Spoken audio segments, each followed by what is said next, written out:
आज दिनांक 8 ऑगस्ट आजच्या प्रवचनाचा विषय समाधान ही आंतरिक सुधारणेची खूण आहे.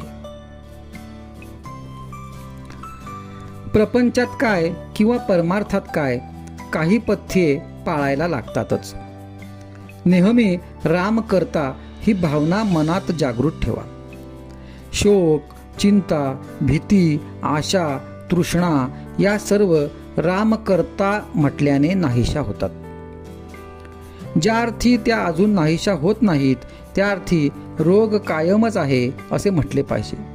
तरी आजपासून ह्या घटकेपासून नामात राहण्याचा निश्चय करा आणि राम करता ही भावना दृढ करा. कुणी आपल्याला बरे म्हटले की तेवढ्यापुरते बरे वाटते ते समाधान म्हणता येईल का? जे मिळाल्याने दुसरे काही हवेसे वाटणार नाही ते समाधान. समाधान ही आंतरिक सुधारणेची खूणच आहे. ते मिळविण्यासाठी प्रपंच सोडण्याची जरुरी नाही. प्रपंच सोडून कितीही लांब गेले तरी त्याची आठवण येतेच. तेव्हा तसा तो सोडता येत नाही.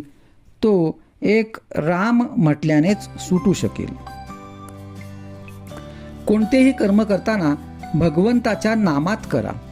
त्यामुळे समाधान मिळून मनुष्य सुखदुःखाच्या द्वंद्वात गुरफटला जाणार नाही. जो कोणी स्वतःचा उद्धार करून घेईल तो खरा ज्ञानी. काही न करणारा हा खरा अडाणी होय. वासनेचे परिणत स्वरूप म्हणजे बुद्धी होय. जी बुद्धी बंधनामध्ये काम करते ती खरी स्वतंत्र बुद्धी होय.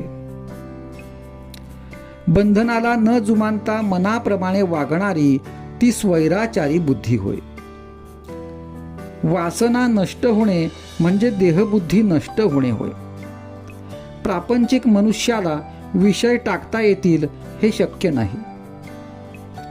त्याचे विषयाचे प्रेम रक्तात इतके भिनले आहे की ते काढून टाकायला सूक्ष्म अस्त्र पाहिजे. नाम हे अतिशय सूक्ष्म अस्त्र आहे.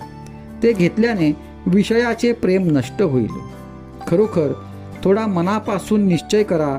तो परमात्मा फार दयाळू आहे. तो खात्रीने आपल्या निश्चयाच्या पाठीशी राहील. दोष न पाहताही जो दुसऱ्याला जवळ करतो तो दयाळू खरा. भगवंत अत्यंत दयाळू आहे. त्याच्या नामाच्या सहवासात राहिल्याने देहावरचे प्रेम नष्ट होईल आणि देहावरचे प्रेम नष्ट झाले की संसारावरचेही प्रेम कमी होईल आणि आपल्याला सर्वत्र राम दिसू लागेल.